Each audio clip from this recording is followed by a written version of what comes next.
Hello friends. तो आज chemical equilibrium का नेक्स्ट लेक्चर करने वाले हैं, लेक्चर नंबर 4। इससे पहले मैंने 1 से लेकर 3 लेक्चर तक कर दिया, जिसमें मैंने क्या क्या टॉपिक कवर किया था। तो उसमें मैंने केमिकल इक्विलिब्रियम का रॉल्ट लॉ वगैरह डिस्कस किया है, या फिर उसको हम लोग कॉलिगेटिव प्रॉपर्टीज, इसके बारे में हम लोगों ने डिस्कस किया हुआ है। ठीक है, कॉलिगेटिव प्रॉपर्टीज। तो उसका वीडियोस आपको मिल जाएगा कहाँ पर? Separate gate, target gate, life sciences chemistry 2026 exam में। तो आज के सेशन में 4th नंबर में हम लोग जो बात करेंगे वो नेक्स्ट टॉपिक बात करेंगे केमिकल इक्विलिब्रियम को, जिसमें हमें पढ़ना है आयनिक इक्विलिब्रियम। Ionic equilibrium. तो आयनिक इक्विलिब्रियम क्या है? Equilibrium of ionic reaction. तो आयनिक रिएक्शन बेसिकली क्या है? वो रिएक्शन जो कि आयंस प्रोड्यूस करे, प्रोड्यूसेस आयंस। और आयन प्रोड्यूस करते हैं कौन? वीक इलेक्ट्रोलाइट या स्ट्रॉन्ग इलेक्ट्रोलाइट। तो इसको भी डिस्कस किया हुआ है मैंने इलेक्ट्रोकेमिस्ट्री में। According to Faraday, weak electrolyte क्या है? जो स्मॉल अमाउंट में डिसोसिएट हो,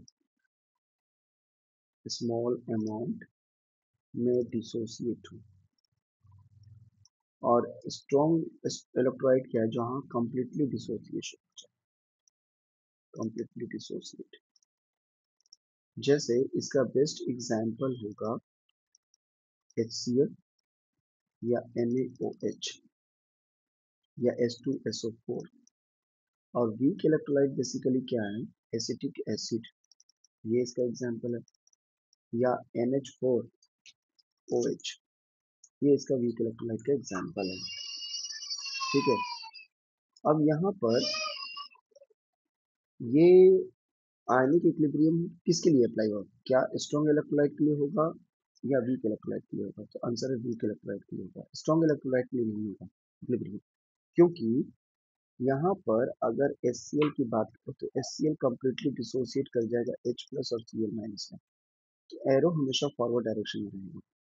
लेकिन वीक इलेक्ट्रोलाइट जैसे CH3 COOH, तो जब ये डिसोसिएट करेगा तो किस में कन्वर्ट करेगा? COO minus plus H plus. और ये पार्शियल डिसोसिएशन है, कंप्लीट डिसोसिएशन नहीं, क्योंकि स्मॉल अमाउंट में डिसोसिएट कर रहा है। तो ये वापस से रिकम्बाइन करके सबस्ट्रेट की तरफ चले जाएंगे। तो इसलिए हम लोग डबल एरो लगाते हैं। तो जब डबल एरो लगाएंगे तभी ये इक्विलिब्रियम के बारे में बात होगी। तो इसका मतलब है कि ये समझ में आ गया कि आयनिक इक्विलिब्रियम किस पर अप्लाई होगा? Apply on weak electrolyte. ठीक है, नॉट ऑन स्ट्रॉन्ग इलेक्ट्रोलाइट। ठीक है, तो अब सवाल ये उठता है कि ये इसको हम लोग, तो ये इस पर अप्लाई होगा ये इक्वेशन पर, या इसी तरीके से हम लोग एक और क्या कहें, NH4OH डबल एरो। तो ये क्या है? NH4 प्लस NH4 प्लस और क्या रिलीज करेगा? OH minus. ये हो गया। तो ये भी डबल एरो मिलेगा, ये भी वीक इलेक्ट्रोलाइट है। तो अगर मैं के के लिखूं, के किसका? Ionic equilibrium constant. K is equal to product by substrate होता है। अब के क्या है? Constant, constant for ionic equilibrium. ठीक है, तो इसको अगर मैं K I is equal to product क्या है, अगर मैं वीक इलेक्ट्रोलाइट को लूँ तो CH3 COO माइनस और H प्लस, इसको मल्टीप्लाई करूंगा तो ऊपर की तरफ प्रोडक्ट लिखा है, नीचे की तरफ सबस्ट्रेट क्या है? CH3 COOH। इस तरीके से हम लोग लिखेंगे K I which is called ionic constant या फिर आयनाइजेशन कांस्टेंट। किसका आयनाइजेशन कांस्टेंट है? Of acetic acid. ठीक है, तो ये हम लोगों ने समझा। अब यहाँ पर इसको इस तरीके से भी कर सकते हैं कि अगर CH3C डबल OH है double N, CH3C double O minus plus H plus, तो अगर मैं मान लूँ कि इसका इनिशियल कॉन्सेंट्रेशन C है जब रिएक्शन स्टार्ट नहीं हुआ है, तो ये 0 0 होगा, at T is equal to 0, और at T is equal to any time T जब रिएक्शन स्टार्ट हुआ तो कुछ इससे डिसोसिएट होगा। अब वो कितना होगा, C माइनस सी अल्फा। अब C तो इनिशियल कॉन्सेंट्रेशन है, अब उससे कुछ कम होगा, तो अल्फा क्या है, degree of dissociation. What is called degree of dissociation, इसको बोलते हैं डिग्री ऑफ डिसोसिएशन। और इसकी वैल्यू एक से कम होगी, एक हो गया तो ये तो स्ट्रॉन्ग इलेक्ट्रोलाइट हो गया, तो इसकी वैल्यू हमेशा लेस देन 1 होगी, यानी इसकी वैल्यू हो सकती है 0.01 या 0.1, ये वैल्यू। तो इसको कॉन्सेंट्रेशन से मल्टीप्लाई करेंगे तो उतना कॉन्सेंट्रेशन माइनस होगा, तो ये अपेयर होगा, उतना ही इधर अपेयर होगा, सी अल्फा। तो अगर मैं यहाँ पर के आयनिक कांस्टेंट इस वैल्यू को पुट कर दूं ऊपर वाले इक्वेशन में, सपोज ये इक्वेशन नंबर 1 है, ये क्या हो जाएगा, C alpha into C alpha divide by C into C minus alpha.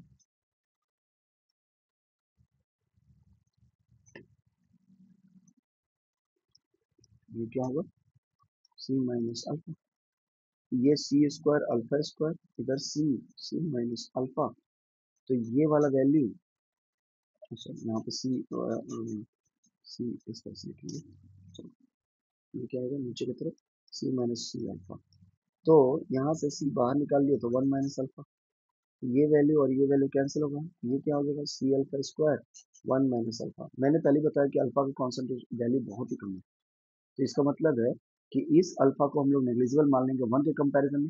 जैसे अगर इसकी वैल्यू 0.01 है तो नीचे वाले का वैल्यू कितना आ जाएगा, 1 minus 0.01, that is C alpha square is equal to 0.98, तो 0.98 को तो 1 ही मान लेंगे, तो इसलिए नीचे वाले को कॉन्सेंट्रेशन हम लोग क्या मान लेते हैं, 1, तो सी अल्फा स्क्वायर 1 रखेंगे। तो अब यहाँ पर ये इसका फॉर्मूला आ गया, C alpha square is equal to K I, तो अल्फा की वैल्यू क्या आ जाएगी, के आई डिवाइड बाई सी का स्क्वायर, ठीक है, फॉर वीक इलेक्ट्रोलाइट, ये बताने की जरूरत नहीं, वीक इलेक्ट्रोलाइट, जैसे कि वाटर, वाटर भी वीक इलेक्ट्रोलाइट है, तो वो भी होगा, वाटर भी जब डिसोसिएट करेगा तो बहुत स्मॉल, प्योर वाटर तो बहुत कम डिसोसिएट करते हैं, H प्लस और OH माइनस में डिसोसिएट करेंगे। अच्छा, तो के आई को C is equal to concentration is equal to हम लोग ऐसे भी लिख सकते हैं, number of mole divide by volume, इसको हम लोग कॉन्सेंट्रेशन कहते हैं। तो अगर नंबर ऑफ मोल 1 मान लें तो 1 बाई वी है, अगर 1 मान ले तो इसको क्या लिख सकते हैं, alpha is equal to K I into we का होल स्क्वायर, ठीक है, ये आ गया।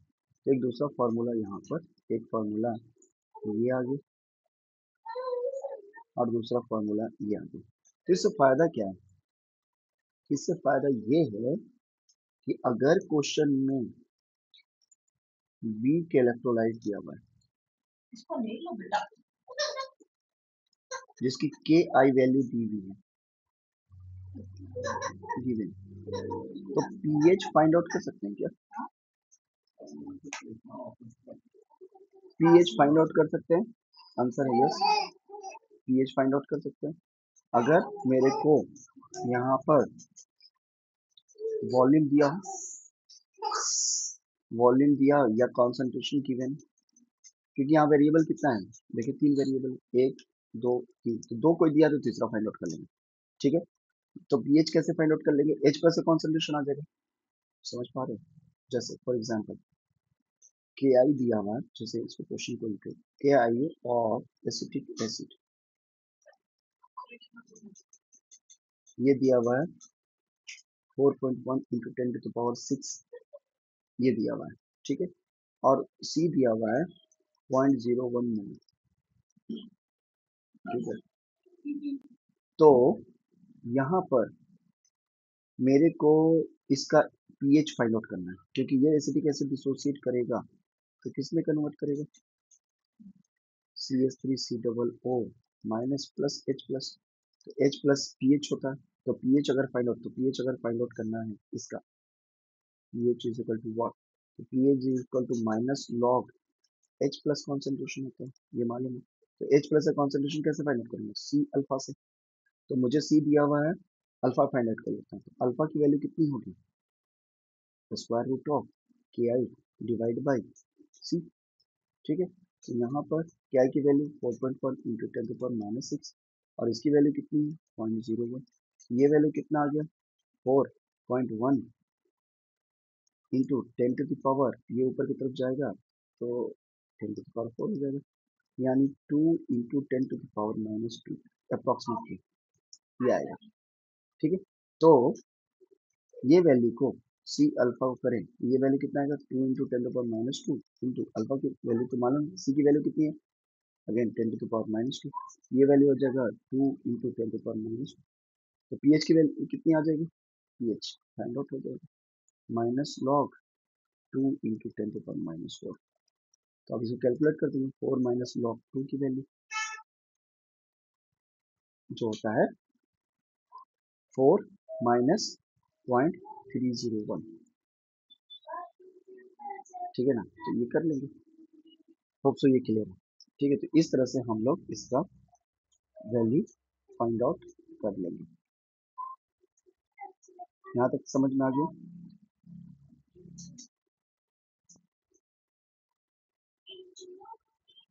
ठीक है। तो इसकी जो भी वैल्यू आएगी कितना आ जाएगा 3.7 के अराउंड, जस्ट समझाने के लिए डेटा लिया है, ठीक है ना। तो ये हम लोगों ने एक इससे समझा। अब आते हैं कि कहीं ना कहीं ये इलेक्ट्रोलाइट जो होते हैं या आयंस जो होते हैं, ions are produced by acid और बेस, और मैंने ये बताया अभी थोड़ी देर पहले कि ये आयनिक इक्विलिब्रियम जो होता है वो किसके लिए होता है, आयनिक इक्विलिब्रियम वीक इलेक्ट्रोलाइट के लिए होगा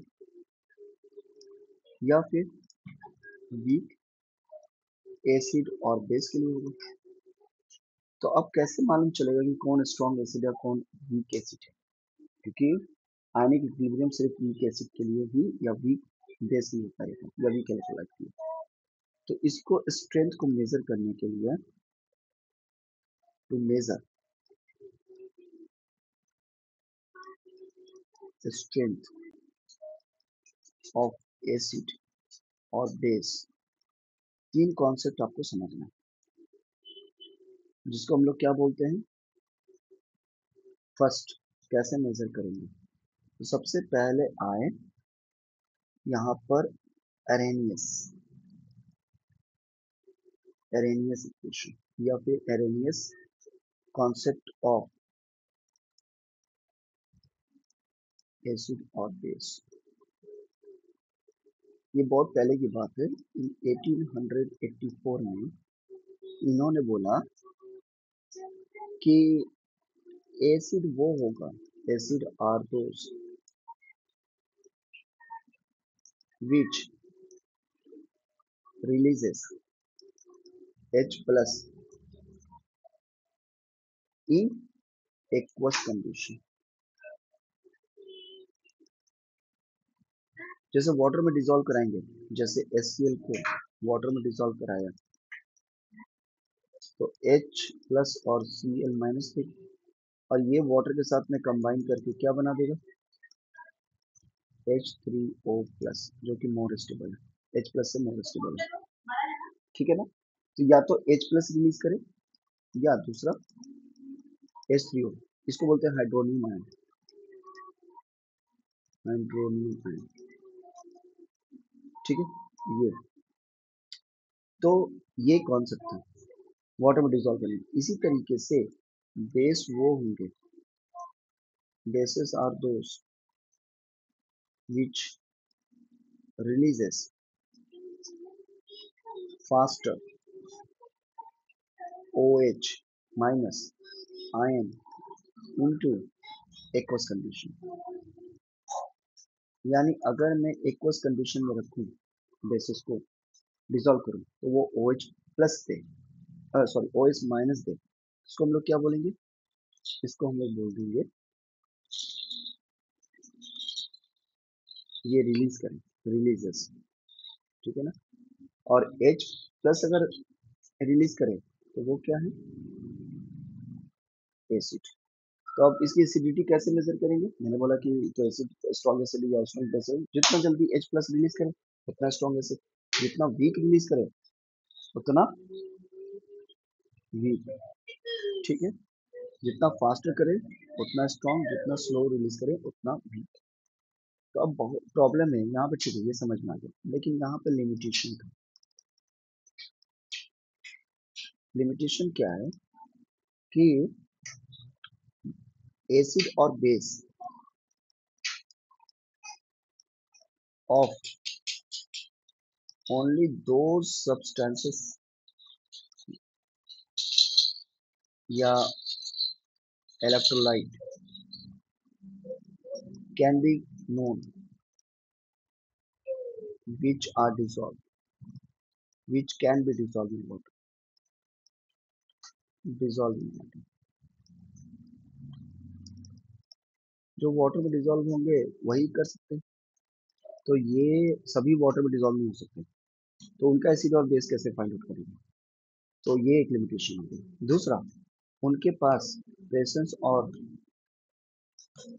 ऑफ या तो H प्लस हो या OH माइनस हो, तभी होगा। बहुत सारे में OH और H प्लस नहीं है, जैसे CO2, तो ये लेटर ऑन में देखा कि एसिडिक है, लेकिन ये कैसे फाइंड आउट करेंगे, इसे तो नहीं फाइंड आउट कर सकते क्योंकि H प्लस नहीं है। इसी तरीके से SO2, SO3, ये सब क्या है, एसिड है। और इसी तरीके से अगर मैं लिखूं एमोनिया, इसके पास तो OH नहीं है, लेकिन देखा गया ये बेसिस है, ठीक है। तो इस तरह का लिमिटेशन को, या Na2CO3 या CaO, ये सब बेस है, लेकिन इनके पास तो OH नहीं है और ना इनके पास H प्लस है, तो कैसे फाइंड आउट करें, तो ये लिमिटेशन है। तो इस लिमिटेशन को ओवरकम करने के लिए एक दूसरे साइंटिस्ट है जिनका नाम था ब्रॉन्स्टन-लॉरी। बहुत ज्यादा डिटेल में नहीं जाएंगे। Bronsted and Lowry, concept of acid and bases. तो इस ब्रॉन्स्टन लॉरी एसिड बेस क्या कहते हैं, ये भी एरेनियस का ही थोड़ा सा मॉडिफिकेशन है इनके according.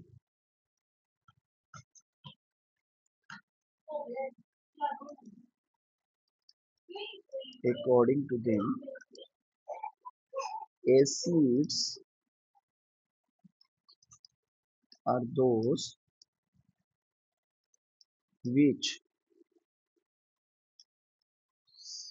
releases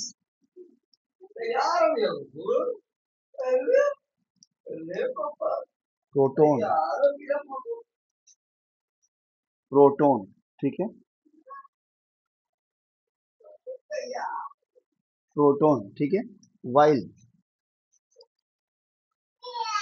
bases are those which accept proton, वो होंगे जो कि एक्सेप्ट करेंगे प्रोटोन। तो एसिड प्रोटोन रिलीज करेगा और बेसिस प्रोटोन एक्सेप्ट करेंगे, ठीक है। तो यहाँ पे वाटर में डिसॉल्व करने की जरूरत नहीं है, सिंपल ऐसे करेंगे, जैसे HCl, H प्लस और Cl माइनस है, तो ये प्रोटोन रिलीज किया, तो इसको बोलेंगे एसिड, ये रिलीज कर रहा प्रोटोन, तो इसको हम लोग क्या बोल देंगे, एसिड।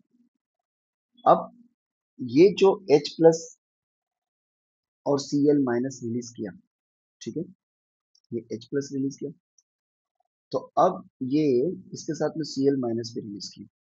तो जब Cl माइनस रिलीज किया तो ये प्रोटॉन को अब क्या कर सकता है, एक्सेप्ट कर सकता है ना, कौन सा, H प्लस नहीं, Cl माइनस। तो दे कैन एक्सेप्ट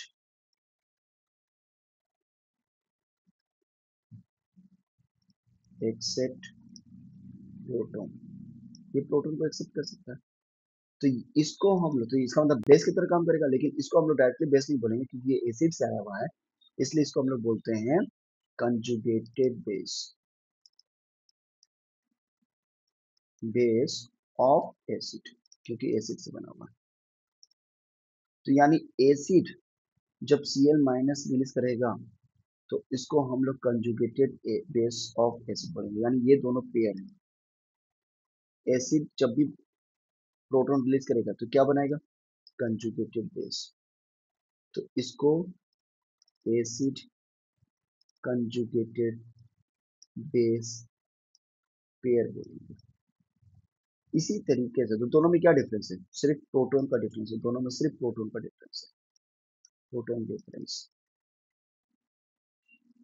तो कब Cl वापस से कंजुगेटेड एसिड से कंजुगेटेड बेस बनाने में क्या करना होगा, रिमूवल ऑफ H प्लस, और कंजुगेटेड बेस से एसिड बनाने में क्या होगा, एडिशन ऑफ H प्लस। इसको एडिशन कर देंगे, प्रोटॉन दे देंगे, तो ये वापस से एसिड में कन्वर्ट कर जाएगा। ठीक है, इसी तरीके से अगर मैं बेस को, ये तो एसिड का एग्जाम्पल है, अगर मैं बेस का एग्जाम्पल जैसे NH3, अब इसमें ये H प्लस एक्सेप्ट करेगा, तो अगर H प्लस एक्सेप्ट किया तो ये क्या बन गया, NH4 प्लस। तो ये प्रोटॉन को एक्सेप्ट करता है, इसका मतलब ये क्या है, बेस जो प्रोटॉन को एक्सेप्ट करे। अब प्रोटॉन करने एक्सेप्ट करने के बाद में ये प्रोटॉन को फिर से रिलीज कर सकता है, तो इसका मतलब ये क्या हो जाएगा, कंजुगेट कंजुगेटेड एसिड, ये कंजुगेटेड एसिड ऑफ बेस। तो अब ये दोनों क्या है, ये दोनों फिर से पेयर हो गए, बेस कंजुगेटेड एसिड पेयर। अब दोनों में फिर से किसका डिफरेंस है, H प्लस। होप सो ये समझा। तो कंजुगेटेड एसिड क्या होता है, कंजुगेटेड बेस क्या होता है, एसिड क्या होगा, बेस क्या होगा, ये समझ में आ गया। तो यहाँ से एक लिमिटेशन ऊपर वाला है, ये समझ में आ गया, ये क्लियर हो गया, ये ओवरकम हो गया इस थ्योरी से, कि इलेक्ट्रोलाइट को या किसी को फाइंड आउट करने के लिए वाटर में डिसॉल्व करने की जरूरत नहीं है। बिना वाटर में डिसॉल्व किए हुए अगर प्रोटॉन को वो एक्सेप्ट कर रहा है तो बेस होगा, और अगर वो प्रोटॉन को डोनेट कर रहा है तो वो एसिड है। ठीक है, लेकिन दूसरा वाला कि H प्लस और OH रहना चाहिए, H प्लस तो चाहिए यार, अभी भी देखिए H प्लस तो चाहिए, CO2 एसिड है ये नहीं बता पा रहा है, तो सेकेंड वाले को ओवरकम नहीं करता है, तो लास्ट वाला को ओवरकम करने के लिए थर्ड आया, और लास्ट यही, जिसको हम लोग बोलते हैं लॉरी मेथड या लॉरी कॉन्सेप्ट ऑफ एसिड और बेसिस। अब ये थोड़ा समझिए कि ये क्या है। अच्छा, एक चीज आगे बढ़ने से पहले कि वाटर जो है ना, वाटर ये H प्लस और OH माइनस दोनों रिलीज करता है। ठीक है, ठीक है, तो ये H प्लस डोनेट कर सकता है, यानी ये एसिड की तरह भी काम कर सकता है, और ऊपर की तरफ में मैंने बताया था कि H प्लस एक्सेप्ट करके ये H3O प्लस बना सकता है, यानी ये बेस की तरह भी काम कर सकता है। तो ये वाटर ऐसा है जो डुअल रोल कर सकता है, water can act as according to Bronsted and Lowry, ये पूछता है water can act as both acid as can act as acid as well as base according to Bronsted chloride theory। ठीक है, और इस तरह वाले को हम लोग बोलते हैं, इस तरह वाले को सबस्टा या इसको बोलते हैं एम्फी, कॉल्ड एम्फी एम्फी का मतलब जो दोनों शो कर सके, एम्फी प्रोटोनिक स्पीसीज जो दोनों शो करें। ठीक है, तो वाटर दोनों तरह से काम कर सकता है। अब आते हैं Lewis, sorry Lewis Lowry, Levi's,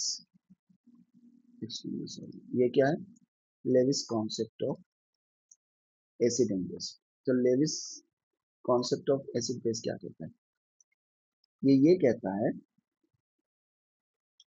कि एसिड जो होगा, acid are those which accept electron. इन्होंने प्रोटॉन की बात ही नहीं की,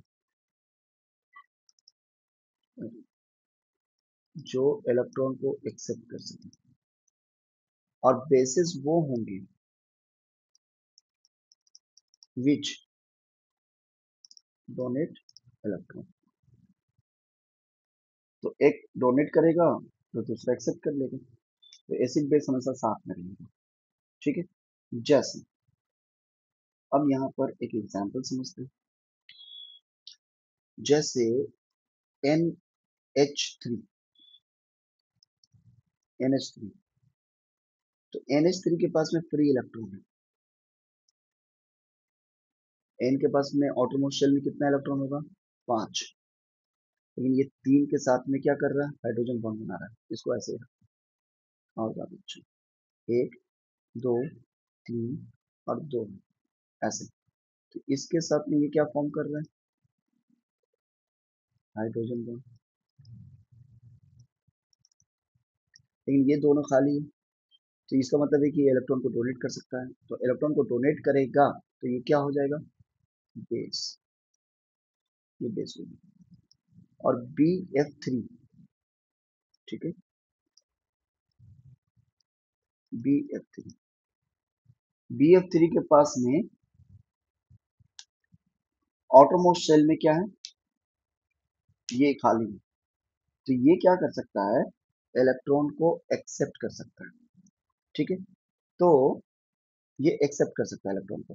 तो जब दोनों साथ में आएंगे तो ये N N H H H अपना दोनों इलेक्ट्रॉन को ट्रांसफर कर देगा किसके पास, BF3, जिसकी वजह से ये क्या हो जाएगा, एसिड, और दोनों मिलकर क्या बना लिए, एक एडक्ट प्रोडक्ट, यानी कोई एडिशन रिएक्शन होगा, इसको बोलते हैं एडक्ट। तो कंप्लीट ट्रांसफर ऑफ, यहाँ पे क्या होगा, इलेक्ट्रॉन का होगा, जिसको हम लोग बोलते हैं कोऑर्डिनेट बॉन्ड। कोऑर्डिनेट बॉन्ड वो कोवलेंट बॉन्ड है जहां पर कंप्लीट ट्रांसफर ऑफ इलेक्ट्रॉन है, ये दोनों अपना इलेक्ट्रॉन को किसको दे देंगे, इसको। तो जहां पे इलेक्ट्रॉन डोनेट और एक्सेप्टेंस का चल रहा है खेल, तो डोनेट करेगा वो बेस होगा, जो एक्सेप्ट करेगा वो एसिड होगा। ठीक है, अब यहाँ पर थोड़ा सा समझें कि एसिड कौन कौन से हो सकते हैं। एसिड्स आर दोज जो कैटायंस हो, कैटायंस आर एसिड, क्योंकि ये इनके पास डेफिशिएंट होगा, प्लस चार्ज होगा, जैसे Cu plus, Cu2 plus, iron 2 plus, Zn2 plus, Al aluminium 3 plus. तो जितना ही मेटल है ये डी ब्लॉक एलिमेंट या पी ब्लॉक एलिमेंट या एस ब्लॉक एलिमेंट, ये सब प्रोटॉन Mg2 प्लस, ये सब क्या है, सब एसिड है। ठीक है, पहला चीज समझ में आ गई। दूसरा, वो मॉलिक्यूल जिनका centre atom, molecule with centre atom having incomplete octet, incomplete octet, उनका कंप्लीट ऑक्टेट नहीं होगा, यानी 8 इलेक्ट्रॉन उनके पास नहीं होंगे, तो वो क्या कर सकते हैं, एक्सेप्ट करेंगे, ताकि वो ऑक्टेट रूल को फॉलो कर सके, स्टेबिलिटी की तरफ मूव कर सके। तो वो फिर से क्या होंगे, इलेक्ट्रॉन को एक्सेप्ट कर सकता है तो एसिड हो जाएंगे। जैसे जैसे यहाँ पर AlCl3,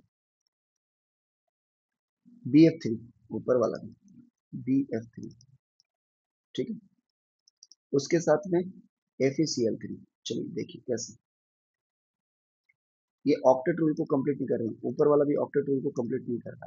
AlCl3 क्या है, एल्युमिनियम के पास में 3 आउटरमोस्ट में इलेक्ट्रॉन है, 13 होता है, तो 10 माइनस कर देंगे तो कितना होगा, 3।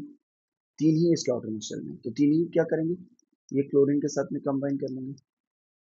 तो ये 3 कर लिया तो इसके पास तो 1 2 3 पेयर इलेक्ट्रॉन यानी 6 इलेक्ट्रॉन है, लेकिन चाहिए कितना, 8। तो ये जो पूरा का पूरा है, ये क्या है, इनकम्प्लीट ऑक्टेट।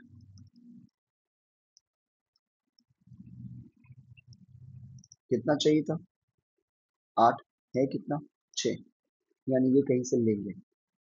इसी तरीके से BF3 के बारे में बात करें तो बी के बारे में भी बता दूं, कितना है, आउटरमोस्ट में 3 ही इलेक्ट्रॉन है, और वो क्या करेगा, F के साथ कंबाइन करेगा, तो फिर कितना आ गया, सिर्फ 6। तो यानी अगर इसको देखा जाए तो ये भी क्या है, इनकम्प्लीट। तो इस तरीके से ये सब इनकम्प्लीट है, तो इसलिए किसी के साथ कंबाइन करके उनसे इलेक्ट्रॉन ले लेंगे, तो इसलिए एसिड की तरह काम करेगा। ठीक, तीसरा समझते हैं, वो सारे जो central element, central atom molecule with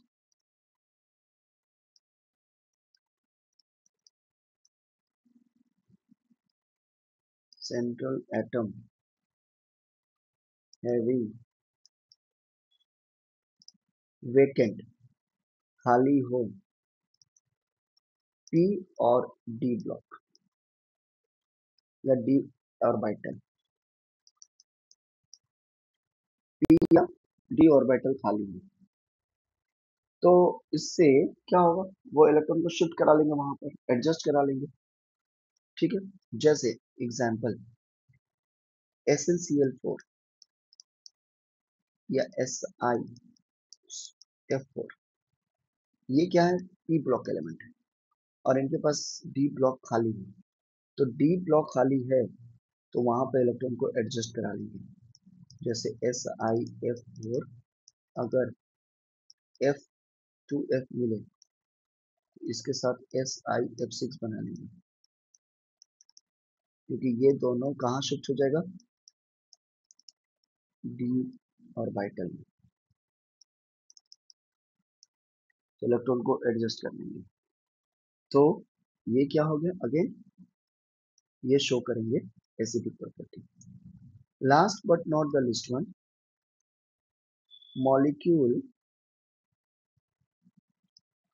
with different या डिफरेंस इन इलेक्ट्रोनेगेटिविटी। तो इलेक्ट्रोनेगेटिविटी का मतलब क्या है, जो इलेक्ट्रॉन को विड्रॉ कर सके, pull electron toward itself, toward itself.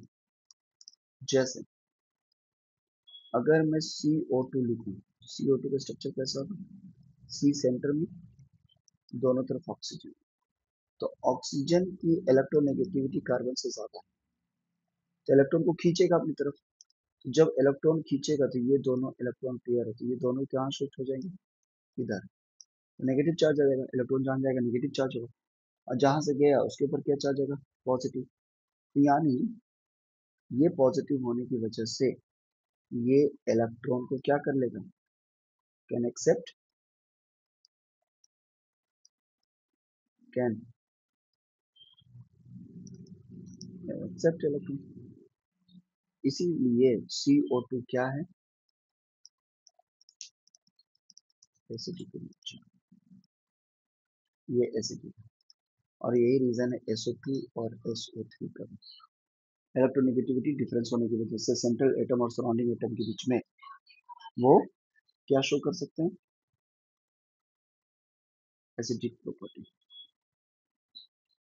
उसी तरीके से अब लास्ट अगर हम लोग आए किसके ऊपर, टाइप ऑफ या बेसिस आर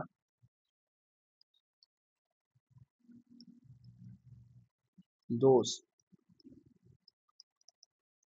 जो कि पहला एनायंस हो, जैसे Cl माइनस या OH माइनस या Br माइनस या Cn माइनस। तो ये क्या, जिनके पास माइनस है उनके पास क्या है, ज्यादा इलेक्ट्रॉन, फ्री इलेक्ट्रॉन है। तो फ्री इलेक्ट्रॉन कैन डोनेट। तो एनायंस हमेशा जिनके पास है, एनायन वाले जो भी होंगे सब बेसिस होंगे। दूसरा, यहाँ पर न्यूट्रल में हो, neutral atom but with lone pair, उनके पास क्या हो, लोन पेयर, जैसे NH3, इनके पास क्या है, एक पेयर ऑफ इलेक्ट्रॉन, तो इसको क्या बोलेंगे हम लोग, लोन पेयर। तो ये किसको दे सकते हैं, न्यूट्रल है, इसको बोलेंगे लोन पेयर। ठीक है। इसी तरीके से अगर RnH2 हो तब भी यहाँ पे क्या है, लोन पेयर है। या ROR, तो ये भी लोन पेयर है, इसके पास दो लोन पेयर है, कौन सा, ये भी और ये भी। या वाटर, तो वाटर के पास क्या है, अगेन लोन पेयर, देखिए HOH, तो इसके पास में 6 इलेक्ट्रॉन है, 1 2 3 4 5 और 6। तो एक तो इसके साथ फॉर्म कर रहा है हाइड्रोजन के साथ, दो तो फ्री, ये और ये फ्री, तो ये लोन पेयर की तरह काम करेगा। ठीक है। तो इसी के साथ में हम लोगों ने एसिड बेस का कॉन्सेप्ट समझ में आ गया। नेक्स्ट क्लास में हम लोग पीएच स्केल के बारे में, उसके बारे में डिस्कस करेंगे। ठीक है। आज के वीडियो में बस इतना ही।